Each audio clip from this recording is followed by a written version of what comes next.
والعاقبة للمتقين والصلاة والسلام على سيد المرسلين وعلى آله وصحبه وأتباعه أجمعين.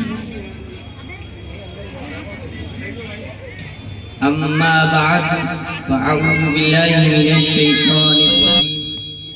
بسم الله الرحمن الرحيم. ألا إن أولياء الله لا خوف عليهم ولا هم يحزنون الذين آمنوا وكانوا يتقون. صدق الله العظيم.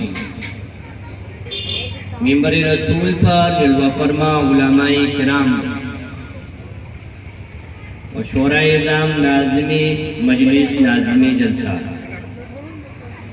بالخصوص فضیلت الشیخ حضرت علامہ مولانا مفتی محمد کبیر عالم قادری حفظہ اللہ ورعاہ، امام و خطیب مسجد ہذا، فضیلت الشیخ حضرت علامہ مولانا محمد نعیم احمد الشیری، استاد جامعہ غوثیہ خیالہ حفظہ اللہ ورعاہ، و جملہ اساتذہ کرام و طلباء کرام و حاضرین مجلس، سامعین و مشاہدین حضرات، السلام علیکم ورحمۃ اللہ وبرکاتہ. وعلیکم السلام ورحمۃ اللہ وبرکاتہ. اللہ تعالیٰ کا فضل ہے، کرم ہے، اس کی کرم اور جود و نواز سے آپ حضرات کے درمیان میں خوشی اور شادمانی کا احساس کر رہا ہوں کہ اللہ تبارک و تعالیٰ نے مجھے اس عظیم الشان مجلس پاک میں شرکت کرنے کی توفیق عطا فرمائی. دعا ہے کہ اللہ تبارک و تعالیٰ ہمیں ہمیشہ حق بولنے، حق سننے اور حق پر عمل کرنے کی توفیق عطا فرمائے. آمین. اور یقیناً لائق مبارکباد ہے اس کمیٹی اور مجلس کے تمام اراکین حضرات جنہوں نے اتنا اچھا یہ انتظام اور انتظام کیا. اللہ اپنی بارگاہ میں شرف قبولیت عطا فرمائے. آمین.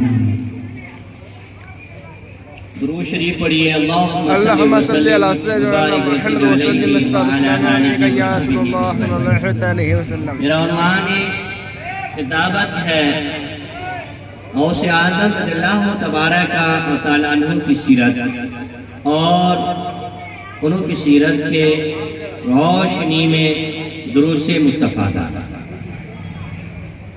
اللہ تبارک و تعالیٰ ارشاد فرماتا ہے الا ان اولیاء اللہ لا خوف علیہم ولا هم يحزنون.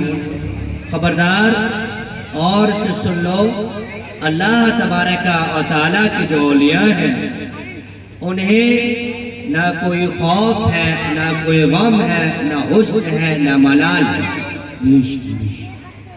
یہ کون حضرات ہوتے ہیں؟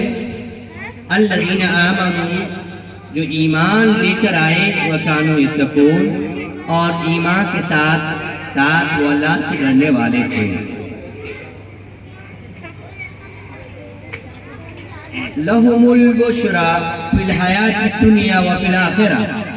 انہی کے لیے خوشخبری ہے، انہوں کے لیے خوشخبری ہے دنیا میں اور آخرت میں. لا تبدیل لکلمات اللہ، اللہ کی کلمات میں کوئی تبدیلی نہیں آ سکتی، کوئی چینجنگ نہیں آ سکتی. ذالک هو الفوز العظیم، اور یہی تو بڑی کامیابی ہے. اللہ تبارک و تعالیٰ نے جب اپنے اولیاء کرام کے بارے میں بتایا تو پہلے لوگوں کو متنبہ کیا اور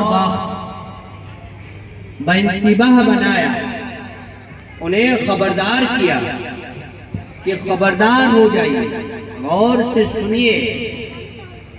الا خبردار ان اولیاء اللہ، بے شک اللہ کی جو اولیاء ہیں، اولیاء یہ ولی کی جمع ہے، اور ولی کے معنی آتے ہیں قرب کے، ولی کے معنی آتے ہیں محبت کرنے کے، محبت کرنے کے، قرب پانے کے۔ جو اللہ کے قرب والے بندے ہیں، اللہ سے محبت کرنے والے بندے ہیں، اور خود اللہ ان سے محبت کرتا ہے، یہ بھی ان سے محبت کرتے ہیں، اللہ بھی ان کو پسند کرتا ہے۔ اللہ کی جو اولیاء ہیں تو قرب کے معنی یہاں کیا ہیں؟ نہ نہایت کی زیادتی، اتنے زیادہ قریب اس سے مل جائیں، اور نہ ہی یہ معنی آتے ہیں یہاں کہ اتنا زیادہ دور جو انتہائی بعد میں ہو، اور نہ ہی انتہائی قرب میں ہو کہ اس سے حائل ہو جائے، بلکہ قرب کے معنی کیا ہوتے ہیں؟ اللہ کے جو ولی ہوتے ہیں وہ اللہ کے قرب میں ہوتے ہیں۔ یہ قرب کیا ہوتا ہے؟ تو قرب کی میننگ آپ نے سمجھ لیے کہ نہ ہی زیادہ اتنا قریبی کہ اس سے حائل ہو جائے، اور نہ ہی زیادہ اتنا بعید کہ اس سے بہت ہی ابعد جگہ پر ہو جائے، دور ہو جائے، بلکہ قرب کے معنی یہاں ہے کیفیت کے، اور وہ کیفیت کیا ہے وہ فقط اللہ تبارک و تعالی جانتا ہے، اور وہ جو بندہ ہے اس کے جو عادات و اطوار ہیں، اس کے جو اعمال ہیں، وہ اعمال اور بندے کی افعال اور بندے کی نیتیں اس کے اندر شامل ہیں۔ جس طرح سے بندہ جتنا زیادہ اچھی اعمال کرے گا، اچھے افعال کرے گا، اچھی نیتیں رکھے گا، اتنا ہی زیادہ اللہ تبارک و تعالیٰ کا قرب پائے گا۔ یعنی قرب پائے گا، یہ کیا معنی ہوا قرب پائے گا؟ تو اللہ تبارک و تعالیٰ کا قرب پائے گا۔ اللہ تعالیٰ تو ویسے ہی قرب میں ہے۔ اللہ تعالیٰ قرآن کریم میں فرماتا ہے کہ ہم بندے تم سے تمہاری شہرت سے بھی زیادہ قریب ہیں، بندے ہم تم سے تمہاری شہرت سے بھی زیادہ قریب ہیں۔ شہرت یہ انسان کی جسم میں ہوتی ہے، حلقوم کی جگہ پر اگر اس کے اندر سوئی کو بھی بھونک دیا جائے اور اس میں ڈال دیا جائے تو انسان باقی نہ رہ پائے گا، یہ اصل اساس ہے۔ تو اللہ تبارک و تعالیٰ تو آلریڈی ہم سے بہت قریب ہے، بہت زیادہ قریب ہے، شہر سے بھی زیادہ قریب ہے۔ مطلب یہ ہوا کہ وہ ہمیشہ سے ہم سے قریب ہے، لیکن بندو جب تم اللہ تبارک و تعالیٰ کی اوامر پر عمل کرو گے، نواہی سے بچو گے، تو تم اس کا احساس کرنے لگو گے، اور اللہ تبارک و تعالیٰ کا اور تمہیں تمہارے اعمال کے اعتبار سے نزدیکی معلوم ہونے لگے گی۔ یوں ہی انسان جب برے اعمال کرتا ہے تو برے اعمال کرنے کے اکارڈنگ انسان کو معلوم ہونے لگتا ہے کہ وہ انسان اللہ سے کتنا دور ہے اور کتنا بعید ہے۔ حقیقت میں وہ میرا رب سبحانہ و تعالی مجھ سے اور ہم سب سے پوری کائنات کے تمام لوگوں سے شہرت سے بھی زیادہ قریب ہے، لیکن یہ انسان کے اکارڈنگ ہے کہ انسان کتنا اللہ تعالیٰ کی اطاعت کر رہا ہے، انسان کتنا زیادہ اللہ کی فرما برداری کر رہا ہے۔ میرا رب نے ارشاد فرمایا حدیث قدسی کے اندر کہ میرا رب سبحانہ و تعالی بندے کے ظن کے مطابق ہے، ان اللہ عند ظن عبدی بی، بے شک اللہ تبارک و تعالی انسان سے اس کے گمان کے مطابق ہے۔ جیسا گمان کریں گے، جیسا یقین کریں گے اللہ تبارک و تعالیٰ کی ذات کے لیے، آپ ویسا ہی اللہ کو پائیں گے۔ آپ جس طرح سے اللہ کے لیے یقین کریں گے، اللہ کے تصور کریں گے، ویسا ہی اللہ تبارک و تعالیٰ کو اپنے نزدیک پائیں گے۔ اور یہ اعتقاد رکھیے کہ قرب اور بعد کے معنی میں اللہ سبحانہ و تعالی بہت زیادہ ہم سے قریب ہے، لیکن ہم اللہ سے قریب کب ہوئیں گے؟ جبکہ وہ جو عوامر ہے اللہ تبارک و تعالیٰ کے احکام ہیں، وہ نمازیں ہیں اور روزے ہیں، وہ زکوٰۃ ہے اور اچھا اخلاق ہے، اس کے مطابق جب رہیں گے تو اللہ تبارک و تعالیٰ سے آپ بھی اپنے لیے قرب کا احساس کرنے لگیں گے۔ قرب اور قرب، تو آپ نے یہ بات اچھی طرح سے سمجھ لی تو پھر آگے کی باتیں سمجھنا بہت آسان ہے۔ اولیاء اللہ کسے کہتے ہیں، اولیاء اللہ کی ڈیفینیشن کیا ہے؟ تو محققین نے اولیاء اللہ کی ڈیفینیشن مختلف الفاظ میں کہی ہے۔ اولیاء سب سے پہلے تو یہ سمجھیے اولیاء کیا ہوتا ہے۔ یہ لفظ ہے، یہ پلورل ہے، اس کا سنگولر ولی آتا ہے اور تسنیہ اس کی ولیان آتی ہے اور ولیین آتی ہے اور جمع اس کی ولیون آتی ہے اور دوسری جمع اس کی اولیاء آتی ہے۔ اولیاء یعنی بہت سارے اللہ کے اولیاء، بہت سارے اللہ کے ولی یہ وہ ہوتے ہیں جو کہ لا خوف علیہم، ان پر کوئی خوف نہیں ہوتا۔ عرض کر رہا تھا اولیاء کی ولی کی ڈیفینیشن میں محققین نے فرمایا، صالحین نے فرمایا ولی اسی کہتے ہیں جو اللہ کے احکام پہ عمل کرتا ہے، جو اوامر پہ عمل کرتا ہے اور نواہی سے بچتا ہے، برے کام سے دور رہتا ہے، اس کو ولی کہتے ہیں۔ اور واعظ نے کہا ولی اسے کہتے ہیں جس کا تصور ہمیشہ اللہ تبارک و تعالیٰ کی بارے میں ہوتا ہے، اللہ تبارک و تعالیٰ کی ذات کے جلوے اور اللہ تبارک و تعالیٰ کی صفات کے جلوے، اللہ تبارک و تعالیٰ کی نشانیات، اللہ تبارک و تعالیٰ کی آیات کے بارے میں جب بھی بولتا ہے اس کے بارے میں بولتا ہے، جب بھی بولتا ہے تو قال اللہ و قال رسول اللہ کے اکارڈنگ بولتا ہے، اللہ کے حکم کے مطابق بولتا ہے اور رسول اللہ صلی اللہ علیہ وسلم کے احادیث اور آپ کے فرمان کے مطابق بولتا ہے، اس کو ولی کہتے ہیں۔ کہ ولی کون ہوتے ہیں؟ لا یفعلون المعصیہ، یہ گناہ نہیں کرتے، لا الصغائر ولا الکبائر، نہ چھوٹے گناہ کرتے ہیں نہ بڑے گناہ کرتے ہیں، ان کو اولیاء کہتے ہیں۔ ہاں کبھی ایسا ہوتا ہے اولیاء سے بھی گناہ سرزد ہو جاتے ہیں، اولیاء سے گناہ سرزد ہو جاتے ہیں، معمولی سے گناہ ہو گیا تو فوری طور پر توبہ کر لیتے ہیں اور استغفار کرتے ہیں، تو پھر اللہ تبارک و تعالیٰ ان کے توبہ کرنے کی وجہ سے، استغفار کرنے کی وجہ سے سچی توبہ کیے نا، اللہ تعالیٰ ان کی توبہ قبول فرما لیتا ہے اور ان کو اپنے قرب میں مقام دے دیتا ہے۔ لیکن انبیاء جو ہوتے ہیں ان سے گناہ سرزد نہیں ہو سکتے، انبیاء اکرام گناہوں سے معصوم ہوتے ہیں۔ الانبیاء معصومون عن الصغائر والکبائر، انبیاء اکرام وہ ہوتے ہیں جو صغائر سے بھی پاک ہوتے ہیں، چھوٹے گناہوں سے بھی اور بڑے گناہوں سے بھی پاک ہوتے ہیں۔ اولیاء اکرام سے بھول ہو جاتی ہے لیکن استغفار کی کثرت کرتے ہیں، توبہ کی جب کثرت کرتے ہیں تو اللہ تبارک و تعالیٰ ان کے خطاؤں کو معاف فرما دیتا ہے اور پھر انہیں اپنا دوست بنا لیتا ہے۔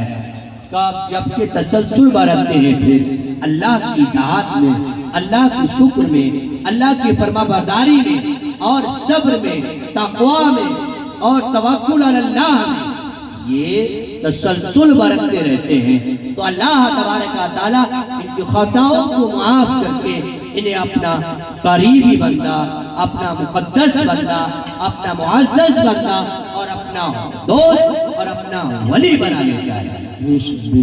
ولی کون ہوتا ہے؟ ولی تو اللہ تعالیٰ فرماتا ہے ولی وہ ہوتا ہے الذین آمنوا وکانوا یتقون، یہ وہ لوگ ہوتے ہیں جو ایمان لے کر آتے ہیں۔ ایمان یعنی اپنا اعتقاد شریعت اسلامیہ کے مطابق رکھتے ہیں، سب سے پہلی چیز یہی ولی کے لیے۔ اور ایمان کے لیے آپ نے جان لیا، امام اعظم ابو حنیفہ نے ایمان کی ڈیفینیشن میں لکھا ہے اور بتایا ہے، کتاب کا نام الفقہ الاکبر ہے، اس کے اندر بتایا الایمان وما يصح الاعتقاد عليه يجب على الانسان والعبد ان يقول آمنت بالله وملائكته وكتبه ورسله واليوم الآخر والقدر خيره وشره من اللہ تعالی والبعث بعد الموت. ایمان کے لیے صحیح اعتقاد رکھنے کے لیے جس کے ذریعے سے ایمان ٹھیک ہو سکے، درست ہو سکے، وہ یہ ہے مومن پر ضروری ہے، بندے پر ضروری ہے وہ یہ کہے میں اللہ پر ایمان لایا، اس کے رسولوں پر ایمان لایا، اس کے فرشتوں پر ایمان لایا، اس کی کتابوں پر ایمان لایا، اور میں یوم قیامت پر ایمان لایا، تقدیر کے اچھے اور برے ہونے پر ایمان لایا، یہ اللہ کی جانب سے ہے. والحساب والکتاب والجنت والنار حق، اور حساب و کتاب کا ہونا، قبر میں عذاب کا ہونا، اور قبر میں اللہ کی رحمتوں کا نزول ہونا، اور میدان محشر کا قائم ہونا، جنت کا ہونا، جہنم کا ہونا، یہ سب کا سب حق ہے اور ثابت ہے. جو ان چیزوں پر یقین رکھتا ہے تو وہ پکا مومن بن جاتا ہے اور اسی کے اکارڈنگ پھر عمل کرتا رہتا ہے، برائیوں سے دور رہتا ہے. دوسری صفت میرے رب نے بتائی تو ارشاد فرمایا وَكَانُوا يَتَّقُونَ، اور یہ وہ اولیاء اللہ ہوتے ہیں میرے جو کہ تقوی کے ساتھ رہتے ہیں، یعنی گناہوں سے دور رہتے ہیں، برائیوں سے دور رہتے ہیں.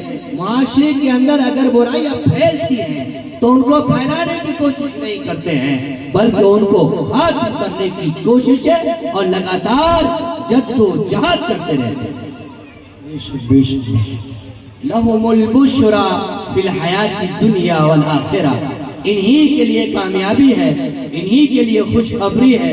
فی الدنیا، دنیا کے اندر، وفی الآخرہ، اور آخرت. انہی کے لیے خوشخبری دنیا کے اندر ہے کہ یہ سچائی کے ساتھ متصف ہوتے ہیں. اولیاء کی ڈیفینیشن میں سے ہے اگر تک کہ ولی سچائی کے ساتھ متصف نہ ہو تب تک وہ ولی نہیں ہوتا ہے. دراصل ولی وہ ہوتا ہے جو کہ نبیوں کا اور انبیاء اکرام کی صورت کو پیش کرتا ہے. اور انبیاء اکرام کی صفات ایسے ہے کہ انبیاء میں سے کوئی بھی نبی کبھی بھی جھوٹ نہیں بولتے، اور نبی کی اتباع کرنے کی وجہ سے انسان ولی بنتا ہے. اگر انسان جھوٹ بولے، نمازی بھی پڑھے، جھوٹ بولے، روزے بھی رکھے، جھوٹ بولے، حج بھی کرے، زکوٰۃ بھی ادا کرے، جھوٹ بولے، برے افعال بھی کرتا رہے اور اچھے اعمال بھی کرتا رہے، تو جھوٹ بولنے کی وجہ سے وہ اللہ کا ولی نہیں بن سکتا. دیکھیے نا، جن کی یاد میں ہم نے یہ مجلس سجائی ہے وہ عظیم شخصیت ہے، وہ ولیوں کے سردار ہیں، وہ شیخ سیدنا غوث اعظم گیلانی رضی اللہ تعالیٰ عنہ کی ذات اقدس ہے. آپ کو ان کی سچائی کے بارے میں تو بہت سارے واقعات آپ نے سن لیے ہوئے نا، لیکن میں واقعات کو نہ سنا کر دادا وقت قلت دامنگیر ہے، میں آپ کو خاص پوائنٹ پیش کر رہا ہوں. لیکن غوث اعظم رضی اللہ تبارک تعالیٰ عنہ، محبوب سبحانی، قطب ربانی، شیخ عبد القادر جیلانی رضی اللہ تبارک تعالیٰ عنہ، یہ سچائی سے بہت اعلیٰ درجے پر آپ متصف تھے. سچائی کے ساتھ اعلیٰ درجے کے ساتھ آپ متصف تھے، سچائی سے کبھی آپ جدا نہ ہوئے. دیکھیے نا، واقعہ آپ کی نظروں کے اندر ہوگا اور آپ کے علم میں ہوگا. واقعہ بار سنتے رہتے ہیں، میں پنشمنٹ پیش کر رہا ہوں. خلاصہ یہ ہے، آپ نے ابتدائی تعلیم کو حاصل کیا اور ابتدائی تعلیم قرآن کریم ہے، اور دیگر آپ نے بیس کی عقائد کو سیکھا، اور اصولیات کو سیکھنے کے بعد آپ ہائر ایجوکیشن کے لیے، اعلیٰ تعلیم کے لیے آپ اپنے شہر سے، اپنے گاؤں سے، اپنی بستی سے نکلتے ہیں اور پھر آپ تشریف لے جاتے ہیں جامع نظامیہ کے لیے، بغداد شریف جاتے ہیں تاکہ میرا اعلیٰ تعلیم میں حاصل کر سکوں اور اللہ تبارک و تعالیٰ کا مزید قرب پا سکوں، کیونکہ علم کے بغیر انسان حیوان کی مثل ہے. اگر علم نہیں ہے تو انسان حیوان کی مثل ہے. اس کو معلوم نہیں کیسے زندگی گزاری جائے گی, کس طرح سے رہا جائے گا, کس طرح سے دوسرے لوگوں سے ملاقات کی جائے گی, قبر کے بارے میں کیا ہے, حشر کے بارے میں کیا ہے, میدان محشر کے بارے میں کیا ہے, ایمانیات میں کیا ضروری چیزیں ہیں. جب یہ جانے گا نہیں تو الانسان کالحیوان, انسان حیوان کی مثل ہے. کب؟ جبکہ اس کو علم ہی نہ ہو. لہذا عوام کے لیے بھی یہی ذکر کیا گیا, العوام کالانعام. عوام جو ہے وہ انعام کی طرح ہے, حیوانوں کی مثل ہے. کب؟ جبکہ ان کے پاس علم ہی نہ رہے تب. لیکن غوث اعظم رضی اللہ تبارک و تعالیٰ عنہ علم سیکھنے کے لیے تشریف لے جاتے ہیں. آپ کیا بھی ابا حضور سرکار کا وصال ہو چکا ہے, امی جان فقط موجود ہے, تشریف لے گئے آپ. تو راستے میں اس قافلے پر ڈاکو لوگوں نے اپنا پنجہ گاڑ دیا اور ان لوگوں پر ان پر غلبہ پا لیا اور سب سے مال و زر چھین لیا. اور سعادت شیخ عبد القادر جیلانی انہوں سے معلوم کیا آپ کے پاس کیا کچھ ہے. اس وقت ان کی عمر تقریباً 18 سال کی تھی. تو معلوم کیا آپ کے پاس میں کیا کچھ ہے. تو کہا جی ہاں میرے پاس میں بھی اشیاء موجود ہیں. انہوں نے فوری طور پر بتا دیا اور چور جو تھے ان کو چوروں کے سردار کے پاس لے گئے اور چوروں کے سردار نے کہا کہ آپ نے بچے آپ نے سارے معاملات سچائی کے ساتھ بتا دیا. اگر آپ چاہتے تو یہ مال آپ محفوظ کر نعرہ تکبیر, نعرہ رسالت, آمد علماء اہل سنت, فیضان غوث اعظم, نعرہ تکبیر, نعرہ رسالت. سبحان اللہ, سبحان اللہ. آپ چاہتے تو آپ مال کو بچا سکتے تھے, آپ کا مال بچ سکتا تھا. آپ سے کسی نے جو ہے تحقیق کے ساتھ پرسش نہیں کی, معلومات نہیں کی, سوالات نہیں کیے, تو آپ کو اپنا مال بچا لینا چاہیے تھا. شیخ عبد القادر جیلانی نے کہا نہیں, میں سچ بولا اس لیے کہ میں اپنی وعدہ سے وعدہ کیا تھا وہ وعدہ نبھا رہا ہوں. میں جب آیا تھا پڑھنے کے لیے تو میں پڑھنے کے لیے جب نکلا تھا گھر سے تو میری والدہ نے مجھے وصیت کی تھی, اے بیٹے عبد القادر آپ اللہ کی رضا سے جا رہے ہیں نا, لہذا کیسا ہی وقت آئے آپ جھوٹ نہیں بولیے گا, آپ سچائی کے ساتھ پیش آئیے گا, سچ کو لازم پکڑیے گا, کیونکہ سچ کے ذریعے سے ہی اللہ تبارک و تعالیٰ انسان کو اپنا دوست بناتا ہے, اپنا ولی بناتا ہے. اور سعادت رضی اللہ تبارک و تعالیٰ عنہ کا جب یہ جواب دیکھا, انہوں نے کہا میں اپنی والدہ سے وعدہ کیا ہوا اس کو نبھا رہا ہوں. تو ان لوگوں نے کہا اور کہ ہم لوگ بڑا ہی نادان ہیں, ہم لوگ بڑا ہی اللہ کی نافرمانی کرنے والے ہیں, کریٹر آلمائٹی کی نافرمانی کرنے والے ہیں. ہم لوگ شب روز خدا کی نافرمانی کرتے ہیں اور آپ چھوٹے ہو کر اللہ کی فرما برداری کر رہے ہو. لہذا وہ لوگ تائب ہوئے اور اپنے اس برے فعل چوری کرنے پر وہ شرمندہ ہوئے اور وہ تائب ہوئے, سچے دل سے انہوں نے توبہ کی. اور سعادت رضی اللہ تعالیٰ عنہ فرماتے ہیں سب سے پہلی جماعت جو میرے ہاتھوں پر ہدایت پائی وہ کوئی اور نہیں تھی بلکہ یہی چوروں کی جماعت تھی, جو کہ میرے سچ بولنے کی وجہ سے اللہ تبارک و تعالیٰ نے ان کو ہدایت عطا فرمائی. ایک حدیث اس واقعے کا اٹیچمنٹ یہ ہے, اگر سچ بولتے ہیں نا تو آپ کو اس سے بہت فائدہ حاصل ہوتا ہے اور آپ کے واسطے سے دوسروں کو بہت فائدہ حاصل ہوتا ہے.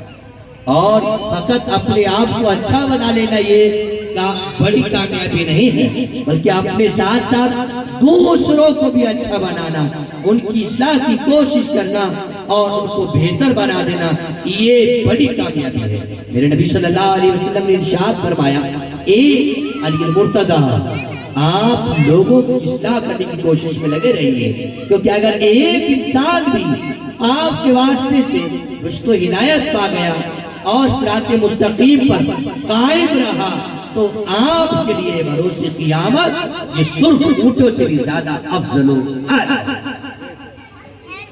معلوم یہ ہوتا ہے جب انسان سچائی کے ساتھ رہتا ہے تو اللہ تبارک و تعالیٰ بھی اس سے محبت فرماتا ہے۔ بے شک۔ معاشرے میں لوگ اس کی تعریف کرتے ہیں کہ واہ آج میں نے ایک سچی انسان سے ملاقات کی، لوگ اس کو عزت کی نگاہوں سے دیکھتے ہیں، لوگ اس کو تعظیم اور تقریب کی نگاہوں سے دیکھتے ہیں۔ معاشرہ کرتا ہے عزت و تعظیم کس کی؟ سچے انسان کی۔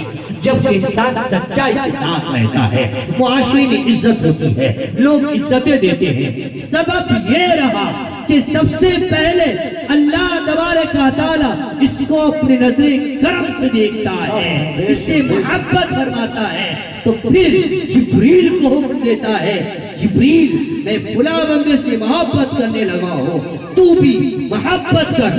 آسمانوں میں بھی اعلان کر دے، آسمان والے آسمانوں میں اس سے محبت کرتے ہیں، زمین پر اعلان کر دے، زمین پر جو اللہ کے نیک بندے ہوتے ہیں وہ بھی اس سے محبت کرنے لگتے ہیں۔ سچائی کے فضائل بہت زیادہ ہیں۔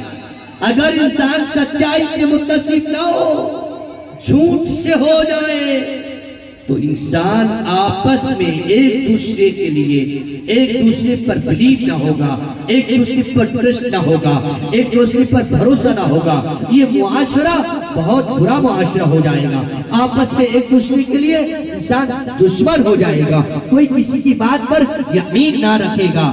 لہذا سچائی کو لازم پکڑیے۔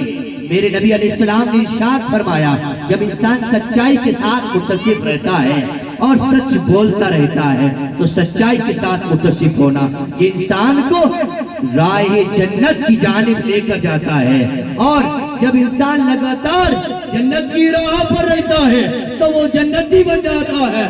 میرے نبی ارشاد فرماتے ہیں، مزید بڑھ آتے اللہ تبارک و تعالیٰ اس کو صدیقین کا مرتبہ عطا فرما دیتا ہے۔ سبحان اللہ، بے شک بے شک۔ سچ کی وجہ سے سچ بہت عظیم نعمت ہے، بہت عظیم صفت ہے۔ جتنے انبیاء کرام تشریف لائے سب کی صفات میں سے یہ صفت بھی تھی کہ وہ سچائی کے ساتھ صدق کے ساتھ متصف تھے، اور اس کی ضد آتی ہے کس یعنی جو سچ کے برخلاف ہو۔ حدیث شریف میں آتا ہے، اسی حدیث پاک میں، جب انسان جھوٹ بولتا رہتا ہے، جھوٹ بولتا رہتا ہے تو جھوٹ بولنا یہ جہنم میں جانے کے اسباب میں سے سبب ہے۔ جب انسان جھوٹ بولتا رہتا ہے تو وہ انسان جہنم کے بالکل قریب ہو جاتا ہے، یہاں تک کہ اللہ تبارک و تعالیٰ کے یہاں اسے بہت زیادہ جھوٹ بولنے والے لوگوں میں لکھ دیا جاتا ہے، کذابین میں لکھ دیا جاتا ہے۔ معلوم یہ ہوتا ہے یہ اولیاء اللہ جو ہوتے ہیں نا یہ جھوٹ نہیں بولتے۔ دیکھیے نا غوث اعظم، اب یہ 18 سال کی عمر تھی، ہاں مال و زر بھی جا رہا ہے، لیکن غوث اعظم کو معلوم تھا کہ جھوٹ بری صفت ہے۔ اگر اللہ کا نیک بندہ انسان ہونا چاہتا ہے تو سچ کے ساتھ صدق کے ساتھ متصف رہے، اگر صدق کے ساتھ متصف نہ رہے گا تو وہ جھوٹ بولے گا۔ میرے رب نے ارشاد فرمایا، لعنت اللہ علی الکاذبین، جھوٹوں پر اللہ کی لعنت ہو۔ تو چہ جائے کہ اللہ کا وہ ولی بنے، ابھی تو وہ ایک سادہ انسان نہیں بن پایا۔ کیوں نہیں بن پایا؟ لعنت کی میننگ کیا آتے ہیں؟ لعنت ہو، اللہ کی لعنت ہو، بار بار آپ سنتے رہتے ہیں۔ لعنت کے معنی آتے ہیں اتر، دھتکار دینا، پھٹکار لگا دینا، اپنی بارگاہ سے دور کر دینا۔ تو لعنت یہاں پر اس کے میننگ یہ ہے کہ اللہ کی جانب سے خذلان ہو جائے گا، اور خذلان کہتے ہیں کہ اللہ تبارک و تعالیٰ کی جو مدد ہوتی ہے، اللہ تبارک و تعالیٰ کی جو نصرت ہوتی ہے، اللہ تعالیٰ مدد روک دے گا، اچھی توفیق روک دے گا، نصرت کو روک دے گا۔ جب اللہ کی مدد رک جائے گی، اللہ کی نصرت رک جائے گی، تو پھر انسان پکے طور پر یقینی طور پر گمراہ ہو جائے گا۔ برابر جھوٹ اگر بولتا رہے گا جائز شمار کر کے تو وہ کافر ہو جائے گا، اور اگر حرام سمجھ کر ہی بولتا رہا تو پکا گمراہ ہوتا رہے گا۔ بے شک بے شک۔ اولیاء اللہ جو ہوتے ہیں یہ جھوٹ نہیں بولتے. غوث اعظم کی ہمیں تعلیم سے یہ ملتا ہے کہ ہم سچائی کے ساتھ متصف رہیں. غوث اعظم اللہ تبارک و تعالیٰ عنہ تقریباً 91 سال کی آپ کی عمر شریف ہوئی. آپ نے ہمیں صدق کا درس دیا ہے، جس میں کہ اور صدق کا درس دیا ہے، ہمیں سچائی کا درس دیا ہے. اگر ہم سچائی کے ساتھ متصف رہیں گے تو اللہ کی بارگاہ میں مقبول ہو جائیں گے. اللہ تبارک و تعالیٰ ارشاد فرماتا ہے اور انسان کامیاب ہو گئے جنہوں نے تقوی کو اختیار کیا.